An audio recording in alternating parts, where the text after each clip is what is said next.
Buenas tardes, bienvenidos al segundo webinar del Instituto de Sociología de la Pontificia Universidad Católica, titulado El poder en tiempos convulsionados, estallido social, pandemia y cambio constitucional en Chile. Vamos a empezar en unos minutos con esta presentación y queremos contarles que este webinar está siendo transmitido vía Facebook del Instituto de Sociología para que inviten a todas sus amigas y amigos. En poco más de un año hemos enfrentado una crisis social, una crisis sanitaria y pronto tendremos un plebiscito y posiblemente un proceso constituyente. Esta coyuntura inédita en nuestra historia ha profundizado la crisis de organización y desconfianza que arrastraban nuestras instituciones. En esas condiciones surge la pregunta de cómo se configura la autoridad, cómo puede concitar lealtades básicas, qué tipos de poder existen y cómo se articulan en nuestra vida social. Soy Andrés Vil, académico del instituto, y me complace presentarles a quien puede atar estos tres cabos que parecen estar sueltos, o estas tres dimensiones de nuestro presente, en torno a la idea del poder, o más bien los distintos poderes que están en juego. Nicolás Soma es director del Instituto de Sociología de la Universidad Católica e investigador asociado del Centro de Estudios de Conflicto y Cohesión Social, COES, en la línea de conflicto político y social. Es sociólogo de la Universidad de la República Oriental del Uruguay, magíster y doctor en sociología de la Universidad de Notre Dame, y tiene una vasta trayectoria académica en torno a los movimientos sociales y la sociología política. Pueden revisar algunos de sus trabajos en la página web del instituto. Antes de comenzar, les recuerdo que pueden realizar preguntas directamente en los comentarios de nuestro Facebook. Nuestro equipo de comunicaciones me las hará llegar para abrir la conversación con Nicolás una vez que termine su presentación, que tomará alrededor de 40 minutos. Adelante, Nicolás. Bienvenido.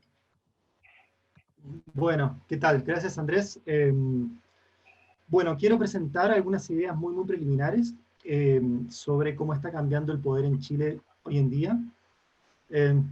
Todos los países del mundo están lidiando con la pandemia, pero Chile es uno de los pocos países que tuvo, además de la pandemia, que está teniendo además un estallido social y además un proceso constituyente que estamos empezando. Entonces la combinación de estas tres cosas en tan poco tiempo define lo que yo llamo tiempos convulsionados, ¿no? Hay muchas interpretaciones sobre las causas del estallido social, pero poca reflexión sobre sus consecuencias. Entonces la pregunta que quiero abordar es cómo estos tiempos convulsionados impactan en las relaciones de poder en Chile.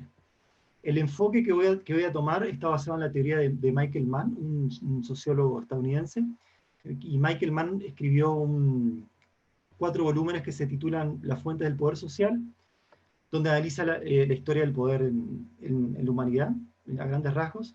¿Y qué entiende por poder Mann? Bueno, él usa una definición bastante clásica del poder como la capacidad de hacer que las personas hagan ciertas cosas que no harían de otra manera, ¿no? Y es una definición bastante general, pero es útil para entender el poder de distintas maneras, ¿no? Entonces, en una sociedad cualquiera, distintos grupos sociales pueden movilizar distintos recursos de poder. Mann habla del poder económico, político, ideológico y militar. Pero yo quiero introducir un par de diferencias con Michael Mann. Voy a agregar 2 poderes que me parece que son importantes para entender el Chile de hoy, que son el poder disruptivo y el poder afectivo. Y en segundo lugar, voy a traer la idea de que el poder se puede ejercer también en arenas sociales, ¿no?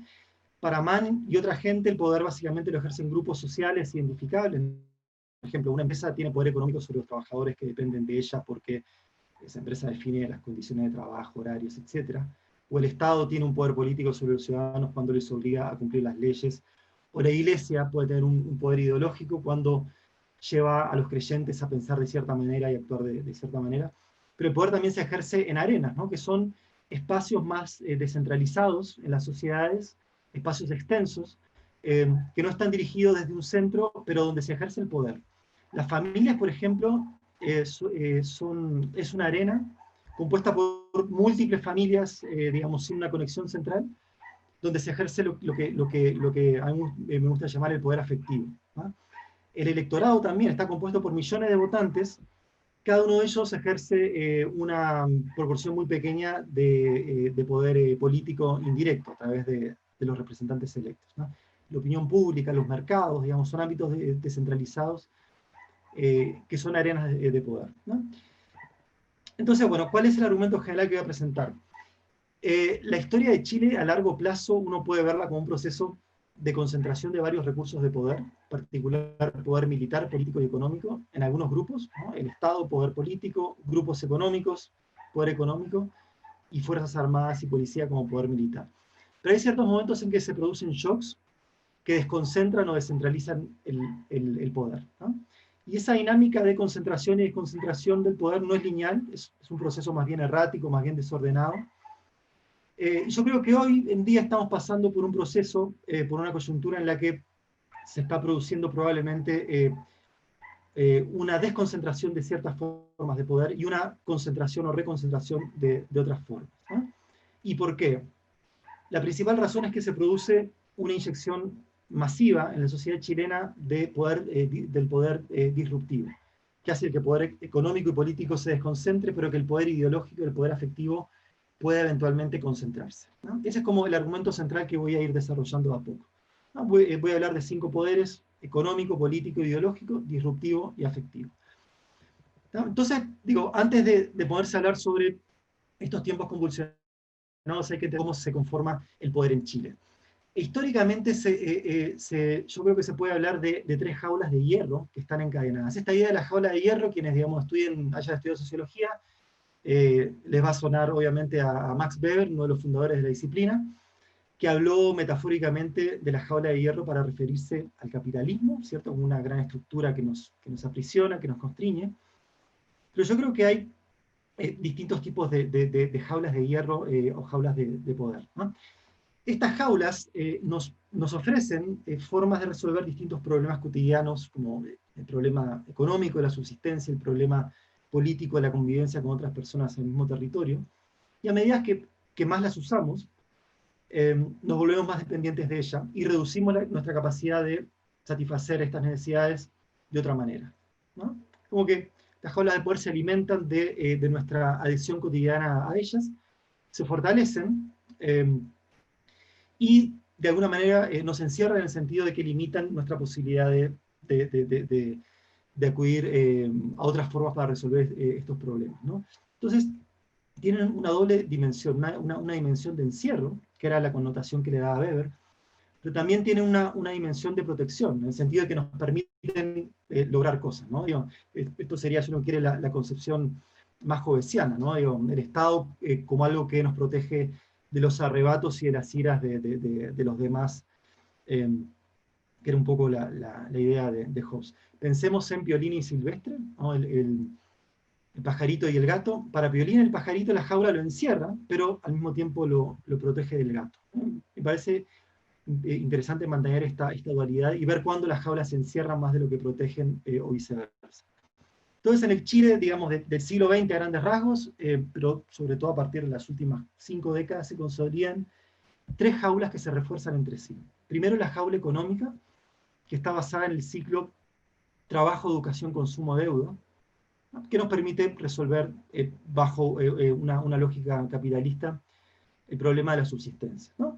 Digamos, trabajamos, mientras Chile era un país pobre se trabajaba para subsistir, pero cuando Chile se enriquece, la gente trabaja no solo para subsistir, sino también para consumir, y en los 80 hace una explosión gigantesca del consumo de bienes importados, etc.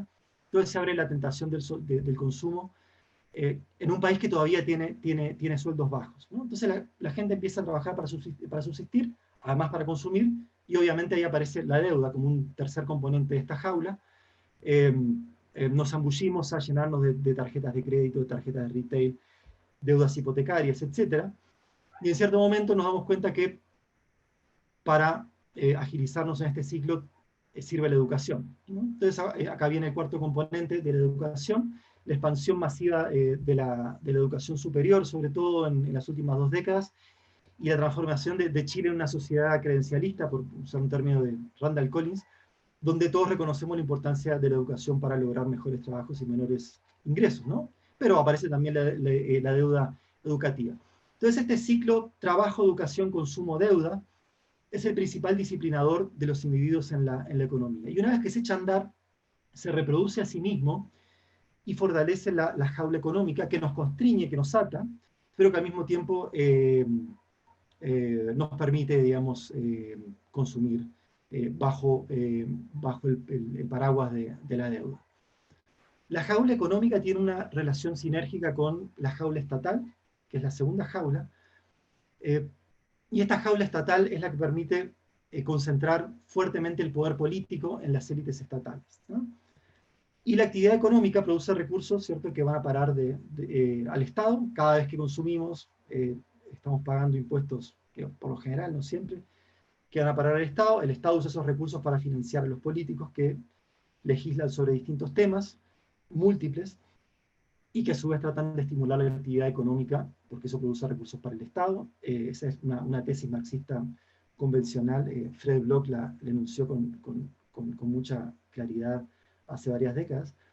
Y según si uno mira los rankings internacionales, esta jaula estatal en Chile es bastante fuerte y se fortalece todas las veces que cada uno de nosotros cotidianamente pagamos impuestos, digamos, y Chile tiene una economía bastante formalizada en la región, y cada vez que obedecemos las leyes, ¿no? Ahora, cuando pagamos impuestos, probablemente no lo hacemos por amor a la patria, sino por una mezcla de costumbre y también una mezcla de temor, ¿no? ¿Temor a qué? Bueno, entonces acá es cuando era una tercera jaula, que es la jaula coercitiva, ¿no?, que oficia algo así como el guardaespaldas de la jaula política, y que está básicamente estructurada por la policía y las Fuerzas Armadas, que son las que concentran el poder coercitivo y militar, ¿cierto? La posibilidad de hacer o no hacer cosas por la amenaza de la violencia o por el ejercicio de la violencia, que a veces puede ser violencia letal, ¿no? Y estas tres jaulas se retroalimentan sinérgicamente y produce una concentración muy fuerte de poder económico en las grandes empresas y los grupos económicos, de poder político en las élites políticas y de poder militar en las Fuerzas Armadas y la policía, ¿no? Entonces, ¿cómo cambia todo esto en tiempos convulsionados? Esta triple jaula de poder parece indestructible, ¿no? Y una de las pocas cosas que la pueden amenazar o desestabilizar de un golpe es una inyección masiva de otro tipo de poder que Mann no conceptualizó, que es el poder disruptivo, que es básicamente la capacidad de ciertos grupos de interrumpir las rutinas cotidianas de la actividad económica y política. Este término se usa en relación a las huelgas laborales, digamos, para explicar el poder disruptivo de los trabajadores cuando interrumpen la producción en una empresa, pero puede extrapolarse a otros grupos, por ejemplo, a multitudes que salen a la calle a protestar usando una variedad de tácticas. Entonces, esta inyección masiva de poder disruptivo produce, por un lado, una desconcentración de poder económico y político, y por otro lado sienta la posibilidad de una concentración de poder ideológico y afectivo. Voy a empezar con la jaula económica, ¿no? El estallido más la pandemia lo que producen digamos, es una caída enorme de la actividad económica. Voy a mencionar algunos datos. Hay pérdidas millonarias del patrimonio público y privado, daños al metro, costó casi un año recuperar la red de metro. El peso chileno se deprecia masivamente, disminuye la confianza de los inversionistas. Chile abandona la posición de ser el país con el menor riesgo país en América Latina. El PIB disminuye drásticamente, bajó en un 14% por la pandemia este año. El IMASEC, que mide la actividad económica mensual, tuvo caídas de 3-4% a fines del año pasado y más del 10% desde abril, ¿no?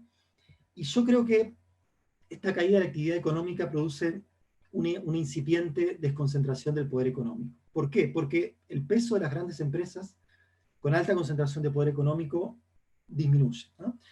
Las grandes empresas redujeron las ventas. Hay algunas encuestas por ahí rondando que muestran esto. Copec, por ejemplo, bajó sus ventas un 45%, CMPC, la papelera, un 14%, una gran proporción tuvo pérdidas, se cortaron proyectos de inversión. Falabella y Cencosud en el retail tuvieron que cerrar varias tiendas. Ripley bajó sus ingresos a la mitad.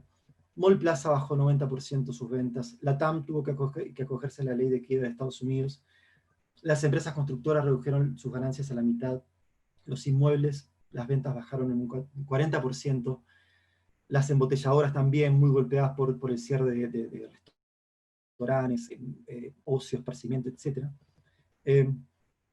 Entonces las grandes empresas tienen menos ganancias, controlan menos la fuerza de trabajo, venden menos, invierten menos, pierden poder económico. ¿Qué pasa desde el lado del empleo? La jaula económica se fortalece cuando hay mucha gente trabajando y contribuyendo a la economía. Pero sabemos que el empleo bajó. El desempleo aumentó del 7% en octubre del año pasado, el 13% en agosto, sobre todo en ciertos sectores. Y la mayor parte de las personas que perdieron su empleo no están buscando empleo, ¿no? Permanecieron inactivos.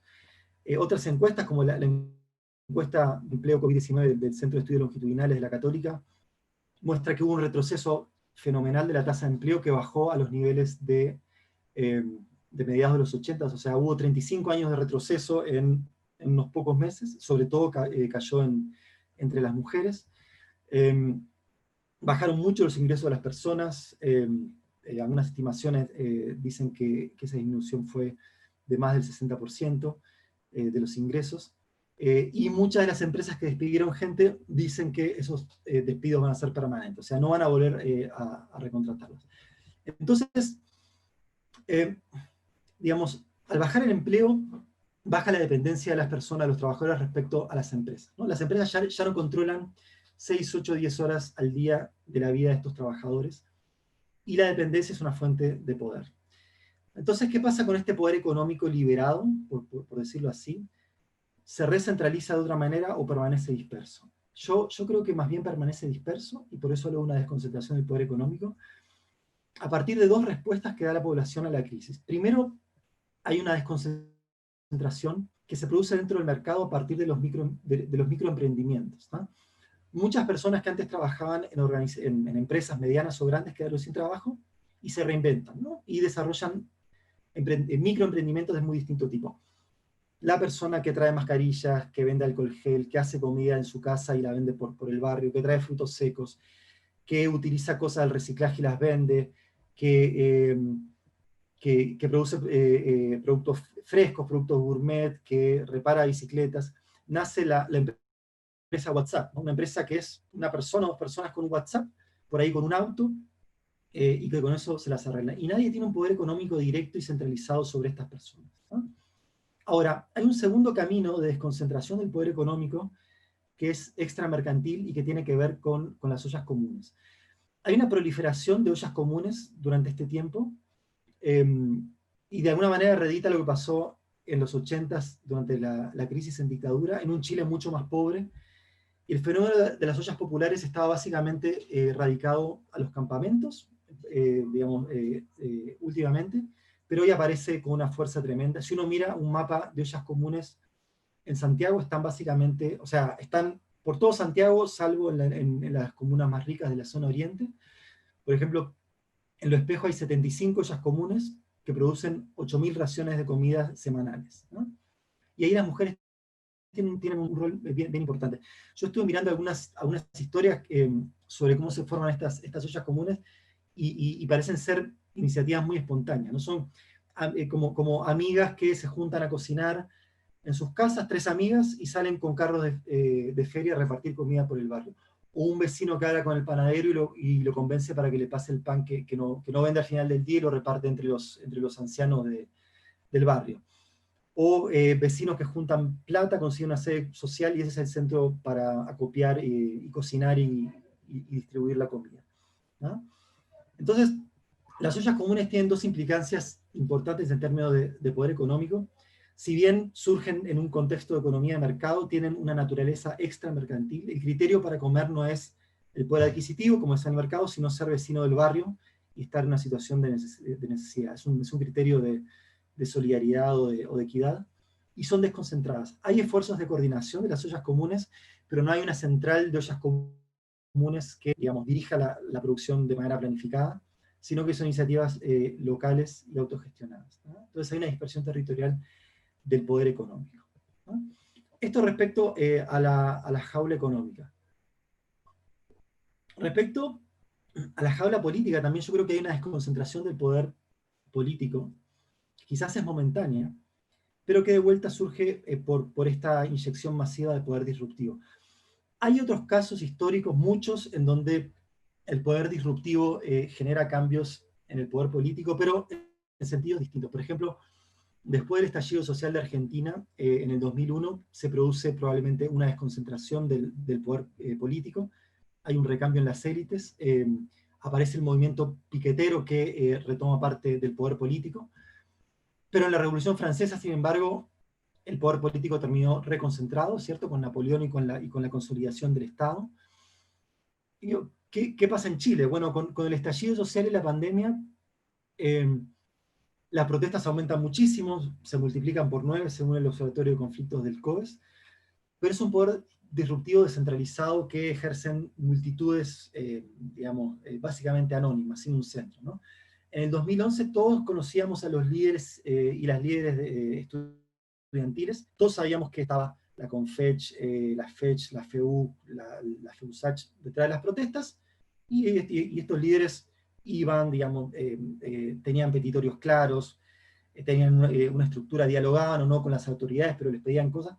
Ahora no hay nadie con quien se pueda sentar las autoridades a negociar, ¿no?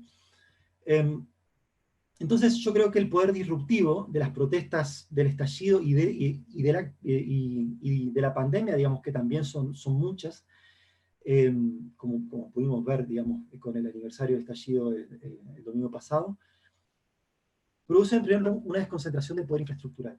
El poder infraestructural es una categoría, digamos, que entre otros también maneja Michael Mann, que refiere a la capacidad del Estado por producir y aplicar leyes en el territorio, y por proteger el desarrollo de ciertos derechos cívicos y de ciertas actividades cívicas, ¿no? Con el estallido, este poder infraestructural, tan concentrado en el Estado, se empieza a desmembrar, ¿no? Se rompe la red, o sea, queda desactivada la red de metro, entonces la capacidad del Estado para garantizar el derecho al movimiento se rompe.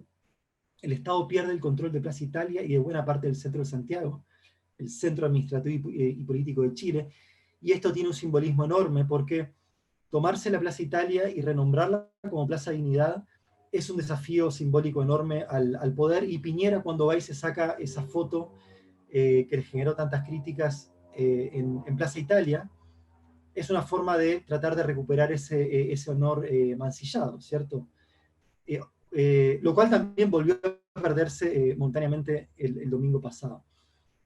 Se derribaron bustos de los conquistadores, se suspendieron con el estallido eventos deportivos internacionales, nacionales, el torneo de fútbol. El Festival de Viña se celebró, pero en condiciones de mucha amenaza. Se suspendió la COP25 y la PEC, que eran dos eventos centrales para la imagen internacional de Chile. Se aplazó la PSU 2 veces, se aplazó la Teletón, incendios en museos, iglesias, centros culturales, etc. Aparecen grupos que interrumpen el tráfico, ¿no? Los camioneros, los no tag, y le cuesta mucho al gobierno restablecer el control de las autopistas y el espacio público en general. Entonces se produce una desconcentración de este poder infraestructural, que por cierto no era un poder que el Estado detentara absolutamente sobre todo el territorio, eh, pero que en términos comparativos estaba bastante bien concentrado y era relativamente robusto, ¿no? Ahora, no hay que exagerar, no es que colapse el Estado, no es que Chile se convierta en Colombia o en México o en Siria, ¿no? Pero después hay una segunda forma en que se podría producir, esto es muy tentativo, una desconcentración del poder, eh, del poder regulatorio, que es una dimensión del poder político, que es a partir del proceso constituyente, ¿no? El poder regulatorio digamos, es una dimensión del poder político y refiere a la capacidad para hacer leyes y para tomar decisiones vinculantes en la población, ¿no? Y en las últimas décadas, en Chile, ese poder regulatorio estuvo fuertemente concentrado en las élites políticas, ¿no?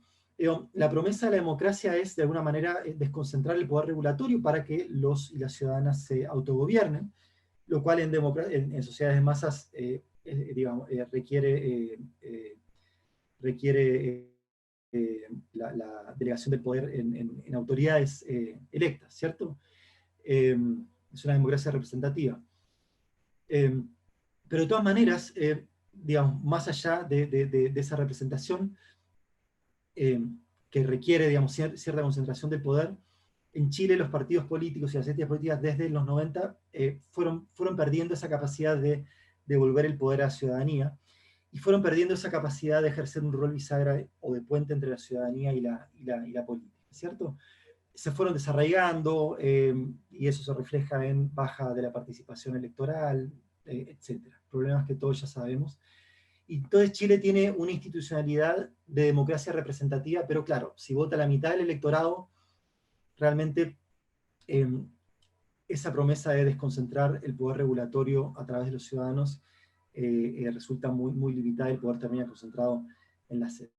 Ahora, en las democracias existen varios mecanismos para desconcentrar el poder regulatorio que van más allá de las elecciones y que las democracias toleran y con las que pueden convivir.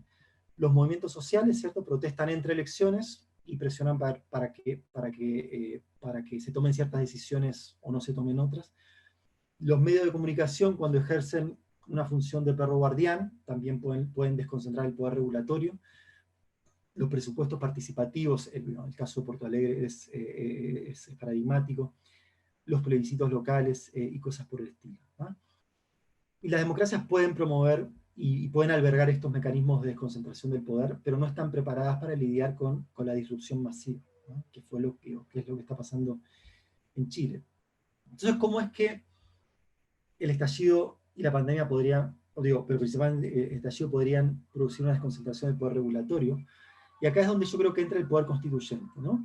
El 15 de noviembre del año pasado, a menos de un mes del estallido, los partidos políticos acuerdan iniciar un proceso constituyente, y la razón del acuerdo obviamente no fue un convencimiento programático súbito de que había que cambiar la Constitución, si bien obviamente hay muchos antecedentes. El gobierno de Bachelet II había avanzado bastante en ese proceso, estaba el movimiento de Asamblea Constituyente, digamos, y dentro de la izquierda habían fuerzas que querían hacerlo, pero sobre todo en el centro y la derecha, la razón por la cual se plegaron a este acuerdo fue eh, la sensación de que el orden político estaba por colapsar, y reaccionaron y aunaron fuerzas digamos, en todo el espectro político, o prácticamente todo. Y esto es bien novedoso porque la clase política chilena, por lo general, no está acostumbrada a actuar bajo la amenaza del poder disruptivo, ¿no? Por lo general actúa teniendo dentro de la ecuación el poder político de los otros partidos o coaliciones, el poder económico de las empresas, el poder reputacional que se le otorga a la opinión pública, pero no el poder disruptivo. Y el cambio constitucional es una gran oportunidad para renovar el poder regulatorio y para producir una desconcentración momentánea, al menos, de este poder, porque va a definir a grandes rasgos cómo las autoridades políticas van a legislar y a decidir en las próximas décadas, ¿no? Y esto puede hacerse de manera concentrada y excluyente, como de manera desconcentrada. Ahora, para eso tienen que pasar, a mi juicio, 4 cosas que pueden pasar o no. Primero, la participación electoral tiene que ser alta en las elecciones del domingo y en las 2 subsiguientes.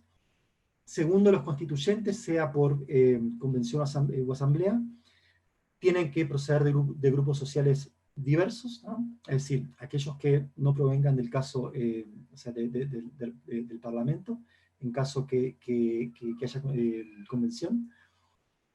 Tercero, la gente va a tener que informarse y participar en cabildos, encuentros conversatorios, cosas por el estilo, y los constituyentes van a tener que tomar eso en cuenta. Y cuarto, los constituyentes van a tener que poder trabajar sin ser amedrentados con funas y amenazas. Si se dan esas 4 condiciones, yo creo que el proceso constituyente va a permitir una desconcentración real del poder regulatorio, que bueno, posteriormente eso se va a expresar en una constitución escrita que va a recentralizar el poder en manos de las élites políticas, que van a gobernar teniendo ese texto escrito como norte, pero que va a ser un texto que va a recoger un poder más disperso, ¿no? Todavía, obviamente, tenemos que ver qué pasa en el próximo año para ver si esa promesa se concreta. Ahora voy a hablar de qué puede estar pasando con el poder ideológico, ¿no? Según Michael Mann, el poder ideológico viene de la necesidad humana de encontrar sentido a la vida y de compartir normas y valores con otros, ¿no? O sea, tenemos que tener categorías y marcos de análisis para entender qué pasa, para predecirlo, para comprenderlo y para darle sentido a nuestra existencia. Y las organizaciones y los grupos que pueden conferir sentido y marcos interpretativos a los demás tienen un poder ideológico muy fuerte, lo cual puede llevar a controlar el comportamiento de las personas, por vías religiosas o por vías seculares, ¿no? Ahora, el talón de Aquiles del poder en Chile es el poder ideológico. Comparativamente, las jaulas económicas, políticas y militares son muy fuertes y están bastante concentradas, digamos, más allá de lo que puede estar pasando en estos tiempos convulsionados, pero no hay un grupo en Chile que pueda centralizar el poder ideológico como ocurre con los otros poderes. Acá es una comparación entre tipos de poder, ¿no? Durante la conquista de la colonia esto era un poco diferente. La triple jaula era débil, ¿cierto? El Estado era débil, digo, llegaba poco en el territorio, la economía estaba muy descentralizada y había poca acumulación. Y las fuerzas militares tenían poco alcance y podían disciplinar militarmente poco a la población. Pero la Iglesia intentaba centralizar el poder ideológico sobre la gente y se esforzaba mucho en eso y, digamos, en cooperación con las autoridades civiles, ¿no? Digamos, Chile tuvo, tuvo la Inquisición en su momento, que de alguna manera, digamos, mezcla poder ideológico con poder militar, pero, digamos, también trató de ejercer el poder ideológico prohibiendo otras religiones y persiguiendo obsesivamente la sexualidad y la moralidad, ¿no? Pero claro, digamos, ese poder ideológico nunca pudo estar concentrado al punto que lo está el poder económico y sobre todo el poder político y el poder militar. En algunas circunstancias históricas, algún grupo logra centralizar fuertemente el poder ideológico. Si uno piensa como el Imperio Romano en la época posterior a Constantino, algunas teocracias, ¿cierto?, con una religión estatal que es observada cuidadosamente y que es impuesta en la población y que es interiorizada en buena medida. Los totalitarismos modernos, cuando un líder impone una ideología que no es religiosa, sino que es secular, pero que tiene un componente cuasi religioso, sea racial, digamos, como en el caso de Hitler, o un componente de ideología de clase, como en el caso de la Unión Soviética. Y en Chile no hay actualmente, y en muchos otros países, en muchas otras democracias capitalistas, una homogeneidad ideológica impuesta desde arriba, ¿cierto? Un estudio reciente del COES muestra que hay 4 perfiles bastante distintos en términos ideológicos en la población, digo, y hay ideologías diversas que coexisten, ¿no? Y que intentan explicar distintos ámbitos de la vida y hacernos funcionar de distintas maneras. Liberalismo económico, ambientalismo, estatismo, espiritualidad cristiana, no cristiana o de raíz oriental, patriarcado, en fin, lo que uno quiera. Y que conviven relativamente bien entre ellas, digamos, a veces con conflicto, pero coexisten, ¿no? Entonces, más que haber una adhesión ideológica uniforme y centralizada, lo que yo creo que hay es más bien una aceptación pragmática, que de vuelta es un término de Michael Mann, que es que la gente, digamos, se enfrenta a estas jaulas que le proponen formas de resolver sus problemas y se adapta y las acepta sin necesariamente adherirse conscientemente a ellas, ¿no? Y esta grieta, la grieta ideológica, es una grieta del poder bien importante en Chile, porque la máquina funciona pero sin tener una legitimación expresa. ¿Por qué cuesta tanto centralizar el poder ideológico en Chile? Bueno, hay 2 factores de mediano plazo, digamos, del siglo XXI, sobre todo, que son uno, la expansión de la educación superior. Se multiplica en las generaciones jóvenes la cantidad de gente expuesta a sistemas de pensamiento diversos y el intercambio de ideas, e Internet, que amplifica la diversidad y la cantidad de información y la cantidad de interpretaciones que circulan sobre el mundo, ¿no? Y por supuesto que los medios de comunicación están concentrados en, digamos, unos pocos grupos económicos que tienen su línea editorial, y por supuesto que las élites acceden más fácilmente a esos medios, pero también hay una proliferación bien importante de medios alternativos, independientes, de blogs, de publicaciones, de cosas por el estilo. La cantidad de gente que hoy escribe, opina, intercambia ideas sobre temas muy distintos es mayor que nunca, ¿no? Y eso dificulta mucho la centralización ideológica. Mann habla de redes discursivas, ¿no? Y es un factor bien importante para explicar las grandes transformaciones ideológicas. Incluso el surgimiento de religiones universales. Entonces, ¿qué rol tiene el estallido en este panorama? Yo creo que tiene, en primer lugar, un poder ideológico negador. No negativo, sino negador, ¿no? ¿Qué quiere decir esto? La gente sale a la calle y dice, no más AFP, no más deuda, no más injusticia, no más abuso, no más salud de mala calidad, pero el estallido por el momento no trae en sí mismo una ideología propositiva. No dice reemplacemos esto por esto otro, ¿no? En el Observatorio de Conflictos del COES, muestra que el porcentaje de protestas durante el estallido con demandas concretas es solo el 25%, mientras que antes del estallido era el 92%. Es decir, hay protestas sin una demanda explícita. No quiere decir que haya protestas sin anhelo o sin sentido, pero son protestas sin una demanda que pueda cuajar en un norte a partir del cual orientar el país.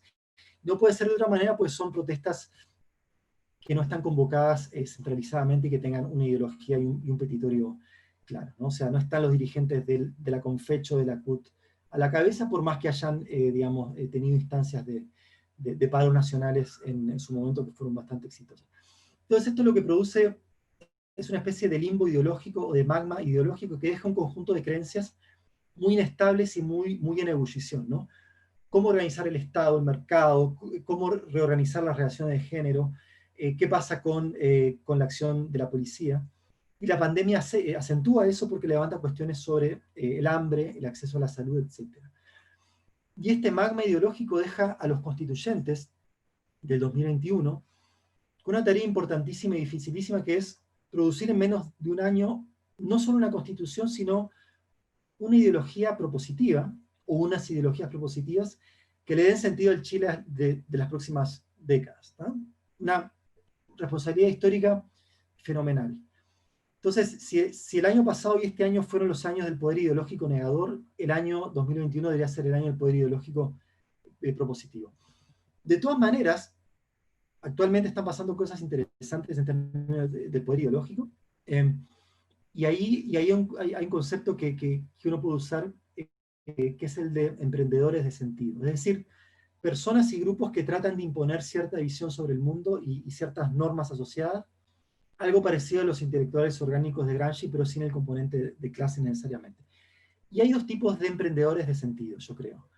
En primer lugar, los emprendedores reputacionales. Esto es un término de Gary Alan Fine, un sociólogo de la cultura, que son personas y grupos que luchan por definir la reputación de un objeto y que ejercen poder ideológico en relación a ese objeto. Y estos emprendedores reputacionales operan a nivel nacional e internacional. A nivel nacional, con el estallido surgen emprendedores reputacionales que vilifican al gobierno, ¿cierto? Digamos, que vienen de la oposición, de los medios de comunicación, de la calle misma, etc. Y que posicionan al gobierno como un villano, que reprime brutalmente, digamos, que declara la guerra a un enemigo inexorable, etc. Y después con la pandemia, un gobierno que oculta los datos, digamos, todo el proceso contra Mañalich, etc. Y la popularidad de Piñera cae al 6%, digamos, que es un récord bajo nacional e internacional. Y esto termina por desacralizar a la clase política. La democracia, por definición, desacraliza a los políticos, son personas de carne y hueso, no son profetas, no son gurúes, pero esto termina por extremar este proceso. Pero la pandemia modera o incluso revierte esto, ¿no? Y en una situación de crisis sanitaria emergen emprendedores reputacionales que ponen al gobierno como un salvador, ¿no? De alguna manera como una nueva fuente de sentido, que vienen del propio gobierno, de los medios a veces, de intelectuales públicos, que revalorizan el rol del gobierno como el agente que puede ponerse, ordenarnos y darle sentido al caos en esta situación. Entregando las cajas de alimentos, por cierto muy cuestionado este proceso, estableciendo la política sanitaria, el plan paso a paso, etc. ¿no? Digamos, París, el ministro París aparece como este nuevo salvador. Y también hay emprendedores reputacionales afuera, ¿no? El ministro Alamán, ¿cierto?, difundiendo un relato para defender la reputación de Chile, diciendo, miren, el estallido también pasó en otros países, no depende de nuestro gobierno, sino que es por cosas que vienen de atrás. Trata de darle sentido a lo que pasó en Chile hacia afuera. Pero también aparecen lo que yo llamo emprendedores tecnocráticos, ¿no? Que son científicos, médicos, constitucionalistas, incluso sociólogos y sociólogas, que buscan dar sentido de la pandemia, de la economía, del descontento, pero desde el saber especializado, desde la reflexión sistemática y muchas veces desde los datos, ¿no? No digo tecnocrático en el sentido negativo que se suele asociar a este término, sino que son emprendedores de sentido basados digamos, en manejar un saber experto. Y que tienen poder ideológico focalizado en sus áreas de interés, pero igual bien potente, ¿no? Por ejemplo, el rol del Colegio Médico y de Isquia Siches, el rol de espacio público como think tank, ¿cierto? Criticando y asusando al gobierno y proponiendo medidas y dando sentido. Y todo esto permea en la gente, ¿no? Y entonces Chile se convirtió de un país con 18 millones de expertos en estallidos a fin del año pasado, en un país con 18 millones de epidemiólogos, ¿no? Y la gente comenta sobre cifras de enfermos, aparece la idea de aplanar la curva, que era un concepto que nadie usaba, de los test, de los contagios, aparece el término aforo que nadie antes había escuchado, y esto nos permite, a partir del lenguaje técnico, darle sentido a esta situación que es muy, muy desconcertante. Ahora, lo que no aparece son emprendedores utópicos. No hay un Gandhi, un Stalin, un Allende, un Frei Montalva, no hay un Obama, alguien que proponga un modelo de sociedad distinta, ¿no? Incluso los cambios ideológicos más fuertes, recientemente, son fuertemente descentralizados. El desafío al patriarcado, ¿no? Es fuertemente descentralizado. La coordinadora feminista 8M hace un trabajo muy intenso con muchas organizaciones, ¿cierto? Pero no controla desde arriba el proceso. Tiene una vocera, no tiene una presidenta, ¿no? Y las nuevas ideas se difunden a través de las redes sociales, digitales o no, pero van mutando en el proceso, ¿no? No están controladas férreamente desde arriba, ¿no? Bien, y finalmente voy a hablar del poder afectivo en los minutos que me quedan. Y el poder afectivo es un término que no lo menciona Michael Mann, pero para mí es importante. El poder afectivo puede definirse como las circunstancias en que las personas actúan movidas por el afecto que sienten hacia una persona o un grupo. ¿No? Por ejemplo, el amor hacia nuestros hijos nos conduce a tomar ciertas decisiones, el amor de pareja, los sentimientos de identidad con nuestros vecinos, con el territorio, con una comunidad étnico-religiosa. Weber sugirió este tipo de poder cuando habló de la acción afectiva y cuando habló del carisma, y la sociología de las emociones desde los 90 viene dando pistas como para entender este concepto, Randall Collins, bueno, y muchos otros, ¿no? Para mí el poder afectivo tiene dos dimensiones. Primero, el signo de los afectos, ¿no? El afecto puede ser positivo, amor, admiración, respeto, o puede ser negativo, odio, desprecio, vergüenza. Y segundo, el objeto de los afectos. Los afectos pueden ser horizontales, pares, familiares, amigos, vínculos fuertes, o verticales, ¿no? Hacia líderes políticos, religiosos o élites. Entonces, ¿cómo es el poder afectivo en Chile previo al estallido? Yo creo que tiene dos características. Primero, el poder afectivo positivo tiene una dimensión casi exclusivamente horizontal, ¿no? Los afectos que nos mueven ocurren a nivel de nuestras familias, sobre todo la familia chica, la familia nuclear, sea uniparental o biparental, las relaciones de amor de pareja, los vínculos con los hijos, con los hermanos, las hermanas. Con la transición a la democracia hay también un fortalecimiento de grupos de pares juveniles, como las tribus urbanas, los compañeros de estudio, todo eso. El carrete es cierto como un ritual afectivo de fiesta y de diversión entre pares. Entonces la combinación entre una familia chica con grupos de pares produce un poder afectivo descentralizado y horizontal. ¿Sí? Descentralizado porque estas pequeñas redes no están, digamos, dirigidas por nadie desde arriba, están segmentadas, se reproducen y se esparcen a lo largo de la sociedad. Los sentimientos de pertenencia étnica o religiosa que van más allá de estos grupos pequeños son bastante débiles. Pero ¿qué pasa, en segundo lugar, con los afectos verticales, ¿no? Yo creo que son crecientemente negativos, ¿no? Quizás en la época de las haciendas hubo un poder vertical positivo, cuando el inquilino, digamos, sentía admiración y sentía respeto hacia el patrón y actuaba en consecuencia, pero en el Chile moderno eso desaparece, ¿no? Incluso en el Chile moderno, figuras como Allende, el Padre Hurtado, incluso Pinochet en algunos sectores pueden haber despertado un poder afectivo positivo centralizado, pero hoy en día no tenemos ídolos indiscutibles o transversales, ¿no? Jadwe no puede ir a Plaza Italia, a Boric lo funan, a Kast, a José Antonio Kast, ni que hablar, ¿no? Y esto se suma al rechazo en los últimos 5 años a las élites que, por los escándalos de corrupción, abusos, élites de todo tipo, militares, políticas, económicas, religiosas, todo lo cual se acentúa con la represión policial durante el estallido. Entonces, eh, digamos, hay una grieta afectiva muy fuerte que de alguna manera horada esta triple jaula económica, política, militar del poder, ¿no?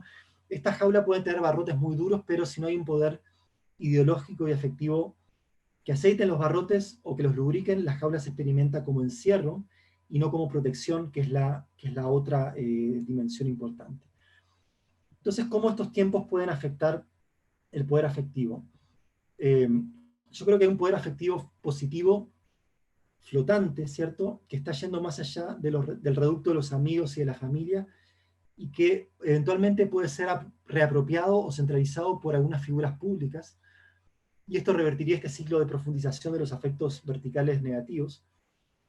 Y hay algunos indicios de que esto podría estar pasando, de que se podría estar produciendo este poder afectivo flotante. Primero, los sectores populares, las redes comunitarias de subsistencia, pueden estar generando más solidaridad vecinal, eh, más allá de las redes familiares y de amistades cercanas. También durante el estallido se producen redes sociales, redes de solidaridad generalizadas, con una energía emocional fuerte, transversal, de una manera anónima. Después, a nivel nacional, el proceso constituyente podría producir un mismo fenómeno de poder afectivo descentralizado a la hora de pensarnos como comunidad política y revivir un sentimiento de identidad que el nacionalismo en Chile nunca pudo generar más allá de hitos militares o deportivos pasajeros. Y también estos tiempos convulsionados producen, yo creo, algunas figuras abstractas que evocan efectos positivos en la población. Por ejemplo, el vecino que organiza las ollas comunes, el funcionario de salud que se sacrifica, incluso para algunos los participantes de la primera línea y para otros los carabineros. Entonces, todas estas figuras que despiertan compasión, respeto, cariño, etc., producen una mayor conciencia de la situación de fragilidad y de vulnerabilidad en que estamos.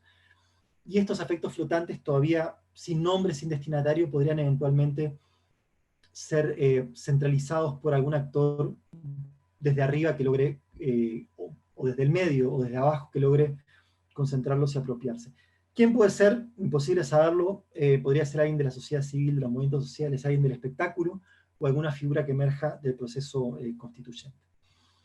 ¿No? Entonces, bueno, voy a cerrar con algunas preguntas que a mi juicio puede dar, analizar Chile en términos de las relaciones de poder.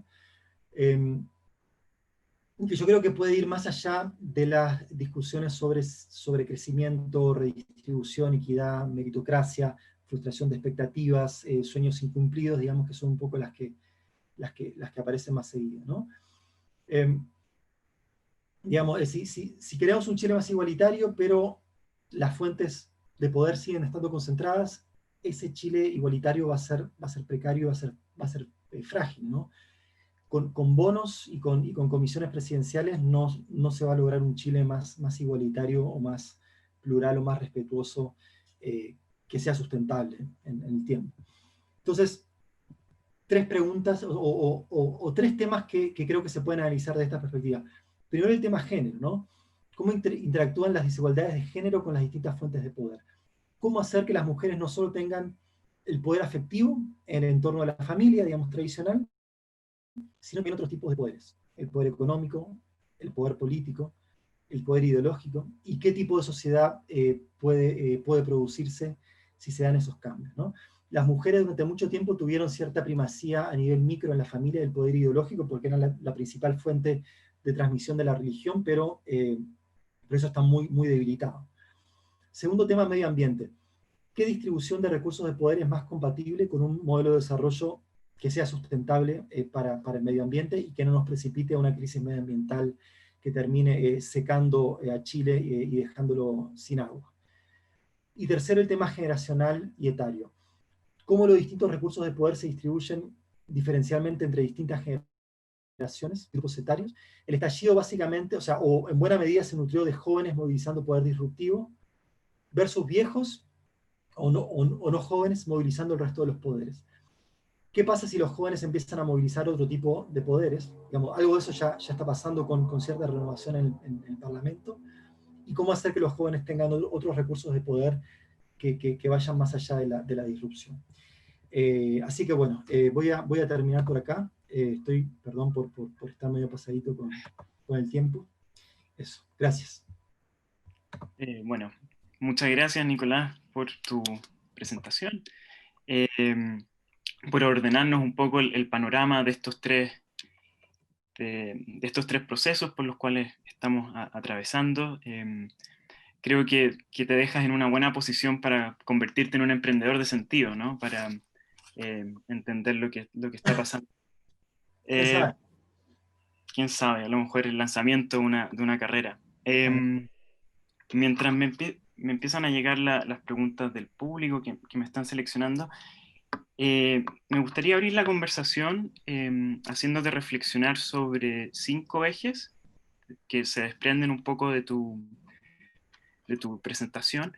La primera tiene que ver con esta desorganización o desconcentración de la economía.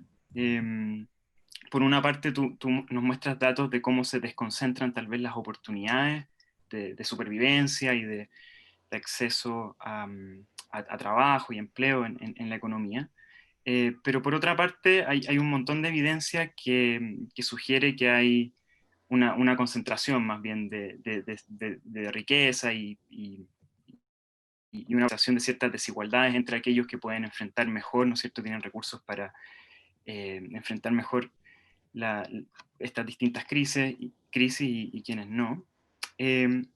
Después me gustaría que reflexionaras acerca de este proceso de desorganización jerárquica de las instituciones en Chile, que, bueno, que viene arrastrando bastante tiempo, y si existiría una tensión entre, por una parte, como una reorganización de la sociedad civil a partir de algunos de los ejemplos que nos diste, o más bien desorden, cierto tipo de anomia, eh, lo que nos lleva como a un tercer eje, ¿no? Que también se desprende de lo que tú nos estabas mencionando, eh, que tiene que ver más bien con una interpretación que fue muy popular al momento de iniciarse la crisis social en octubre del año pasado, que era sobre este vacío del poder o este vacío de autoridad, y que eso dejaba, ¿no es cierto?, un espacio para la emergencia de líderes políticos populistas, y que de momento, como tú también nos has mostrado, ese espacio no se ha llenado, no ha emergido alguna figura que capitalice de esas oportunidades. Entonces, me gustaría que reflexionaras también sobre cómo ves ese futuro político.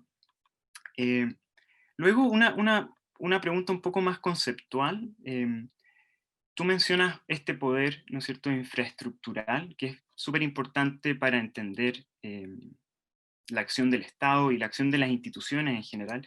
Y me gustaría saber si lo has pensado también desde el punto de vista de estos dos poderes que tú introduces, el afectivo y el disruptivo, si es que también tienen, ¿no es cierto?, como una dimensión infraestructural en la manera en que generan adhesión o ciertos tipos de lealtades. Eh, y lo voy a dejar en esos cuatro parámetros nomás para abrir la conversación y después dar paso a las preguntas que ya me han llegado. Buenísimo, Andrés. Mil gracias. Bueno, preguntas bien difíciles. Pero voy a decir lo que se me va ocurriendo. Claro, sobre el primer punto, ahí hay que diferenciar entre la concentración de poder económico en organizaciones, como empresas o grandes grupos económicos, y la distribución de la riqueza o de los ingresos a nivel individual o de grupos sociales. ¿No? son fenómenos en distintos niveles. Lo organizacional no necesariamente tiene que corresponder con el nivel individual o de categorías sociales que uno puede, digamos, analizar con una encuesta de ingresos o cosas por el estilo. Ahora, ciertamente uno esperaría que sea un proceso de aumento de la desigualdad entre individuos. Eso, con cierto retraso temporal, podría dar lugar a una mayor concentración del poder económico a nivel organizacional, ¿no? Digamos, esos individuos con más recursos podrían producir sus organizaciones, sus grandes grupos económicos, sus holdings, etcétera, multitiendas, que sí produzca un aumento en el subcontrol de la mano de obra, del poder de inversión, etcétera, ¿no? Entonces, pero me parece interesante analizar, digamos, analizar ese otro costado que puede ofrecer cierto matiz a la tesis que yo presenté. Después, sobre el punto de la desorganización o la reorganización o desorden en la sociedad civil, eh, yo creo eh, digamos que hay distintas tendencias, ¿no?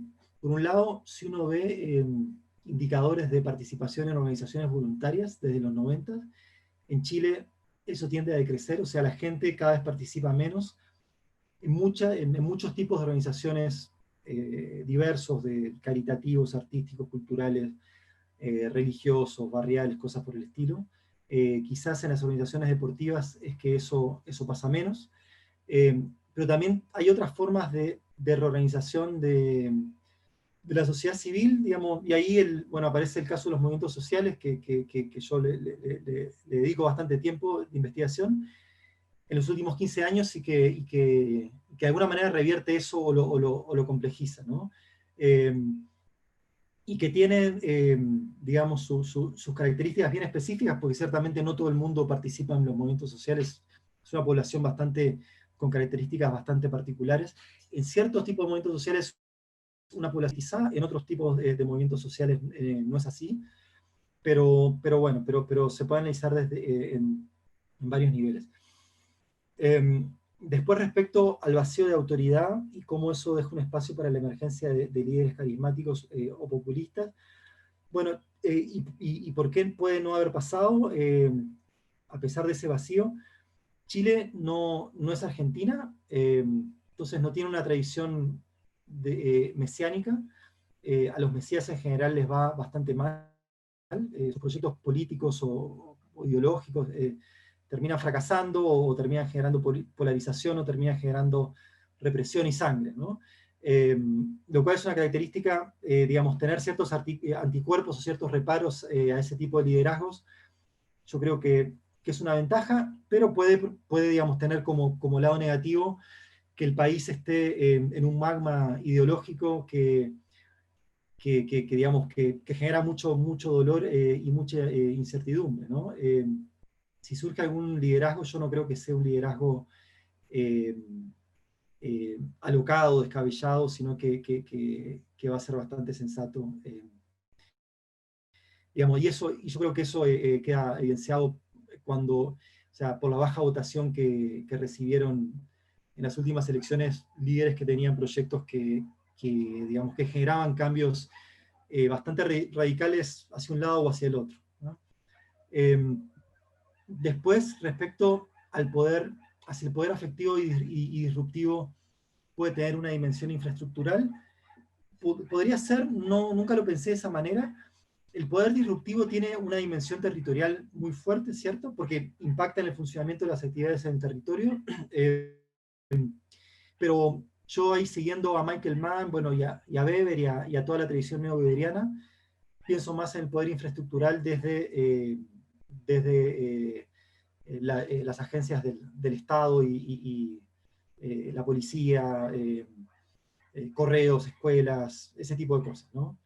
El poder afectivo quizás podría tenerlo también, pero no sé, tendría que ser un poder híbrido. Ahí no tengo muy claro cómo podría hacerse, pero bueno, queda abierta la pregunta. Súper. Bueno, están llegando preguntas del público. Hay una pregunta que tiene que ver con cómo o bajo qué condiciones el plebiscito puede ayudar a salir o salir de la crisis institucional. Eh, no sé si te gustaría reflexionar en torno a esa pregunta primero. Sí, bueno, yo creo que el plebiscito por sí solo eh, no puede garantizar ningún tipo de salida, ¿no? Si hay un o sea, ahora estamos en un momento en que en que se abren múltiples caminos. Hay una dicotomía que se juega el domingo, que es si se sigue con el proceso constituyente o no. Todas las encuestas y los y las expertos y expertas, incluyendo nuestros expertos en el ISUC, dicen que va a ganar el apruebo, así que ese es probablemente el camino por el que vamos a transitar. Pero ¿qué va a pasar después? Es algo bastante incierto. ¿Quiénes van a los y las constituyentes? Van a estar muy cercanos a los partidos, o sea, van a ser militantes de segundo orden, que no tuvieron su oportunidad, entonces ahora quieren tenerla, y los partidos que son, digamos, los principales agentes, o sea, los únicos que saben realmente cómo conducir elecciones y promocionar candidatos, se van a aferrar a ellos, o va a haber espacio para que gente de la sociedad civil o de la sociedad no cívica, sea eso lo que signifique, eh, o intelectuales públicos, o gente, digamos, que no tenga ningún rol visible, tenga una participación. Yo creo que eso va a determinar mucho si la constitución que finalmente salga, después de 6 meses o 9 meses de deliberación, sea, digamos, una reproducción de lo que tenemos, o realmente permita que el país tome un rumbo distinto. Yo creo que eh, no es muy viable que se produzca una constitución que cambie radicalmente el rumbo del país, porque Chile es un país con una memoria institucional, para bien o para mal, muy fuerte y bastante poco adepto a grandes transformaciones institucionales, al menos en las últimas 3 décadas. Eh, pero me parece que el trabajo que hagan los constituyentes va a decidir muchísimo. Y obviamente hay otro montón de variables domésticas, extraconstitucionales, que son muy importantes, ¿ah? Que tienen que ver con cómo reacciona la población al proceso constituyente, cómo reacciona a los debates, si los nutre o más bien los impide, qué pasa con los grupos que pueden querer entorpecer el trabajo de los constituyentes, que quieren amedrentar, los fundados, o sea, todo ese tipo de cosas digamos, que son bien desagradables. Eh, También qué pasa con variables externas, no sé, digamos, qué pasa eh, si gana Trump en lugar de Biden, ¿cierto? ¿Qué pasa con la economía en China? ¿Qué pasa con la evolución de la pandemia? Y sabemos que, digamos, Chile, al ser un país muy abierto, es un barco de papel que está flotando en el océano, y ese tipo de cosas tienen mucho que decir. ¿Qué pasa con los sociales? Los movimientos sociales van a poder consolidarse a partir de cierta orgánica que agrupe a los movimientos de pensionados, de estudiantes y de trabajadores, y otros de pobladores, movimientos indígenas, etcétera, movimiento feminista, o van a permanecer desperdigados con agendas diferentes que no se conecten y que no generen un poder ideológico claro. Entonces, bueno, digamos, todas esas son las variables que están arriba de la mesa. Obviamente no tengo idea cómo va a pasar, pero sí que va a ser bien interesante analizarlo. Un par de preguntas más que han llegado. Una es, ¿por qué se caen las organizaciones sociales históricas antes del estallido? Y vinculado a eso, ¿por qué en Chile no funcionan los intermediarios políticos? Me imagino en la línea de cómo administrar, ¿no es cierto?, esta crisis. Sí. Eh, yo no sé si es que se caen las organizaciones históricas antes del estallido o con el estallido, que supongo que la pregunta apunta a por qué no pudieron canalizar el estallido. Yo creo que más que caerse, se vieron completamente sobrepasadas, ¿no? Digamos, la, la, la, la protesta venía siendo una protesta eh, relativamente bien organizada. Si uno piensa en el indicador del porcentaje de protestas con presencia organizacional, según el Observatorio de Conflicto del COES, más o menos andaba por el 50% antes del estallido. Si es alto o es bajo, eso, bueno, depende del punto de comparación, pero quiere decir que las organizaciones tenían un rol atendible, probablemente menos que en Argentina, en donde la protesta es hiperorganizada e hipercentralizada. Pero yo creo que digamos, que esas organizaciones no tuvieron la fuerza o la capacidad como para eh, canalizar este tsunami de protestas, ¿no? Digo, y más que de protestas, de expresividad, de explosión, de movimiento que por momentos parecía un poco sin un destino claro, sin un mensaje claro. Eh, Trataron de hacerlo, se armó la mesa de la unidad social, que nucleó a muchas organizaciones, cierto que digamos, fueron a hablar con las autoridades, que tenían su petitorio, pero, no, pero en un país con una adhesión a organizaciones, digo, que ya venía muy bajo, obviamente no pudieron canalizar al 1,5 millones de personas que protestaron el 25 de octubre, ¿no? Fueron sobrepasadas. Y respecto a los intermediarios políticos, eh, Chile tenía una tradición que fue produciendo durante el siglo XX intermediarios políticos fuertes a nivel local y con un sistema de partidos, digamos, bueno, sabemos, muy bien estructurado, muy ideológico, con una capacidad de penetración en la población bien importante, en un contexto de Guerra Fría, ¿cierto? Eh, pero todo eso se fue vaciando desde los 90 y hay gente que estudió esto mucho mejor que yo, ahí, digamos, los cientistas políticos. A mí me gusta mucho un paper de mis compatriotas Juan Pablo Luna y David Alman que se llama eh, Uprooted but Stable, o sea, digo, que habla sobre cómo el sistema de partidos permaneció con una competencia electoral estable, aparentemente, digamos, dinámica, pero que sin embargo se estaba vaciando por dentro y se estaba desenraizando respecto a la sociedad civil. Y ahí aparece igual un fenómeno que a mí me interesa, que no mencioné por tema de tiempo, que es el de los alcaldes, digamos, y que todos vimos desde el estallido, que es esta especie de alcaldización de la política, y que los alcaldes, digamos, trataron de ponerle orden a esta cuestión cuando el gobierno estaba completamente desmadrado y no sabía qué hacer, y la oposición estaba, digamos, tratando de armar algo sin saber muy bien para dónde agarrar. Y después con la pandemia también tuvieron ahí, digamos, un momento interesante con la entrega de las cajas, en donde dijeron, bueno, le dijeron al gobierno central, ustedes, digamos, no conocen las comunas, no saben a quién tienen que dar las cajas, digo, las cajas van a terminar donde no deben, digo, permítanos que nosotros lo hagamos.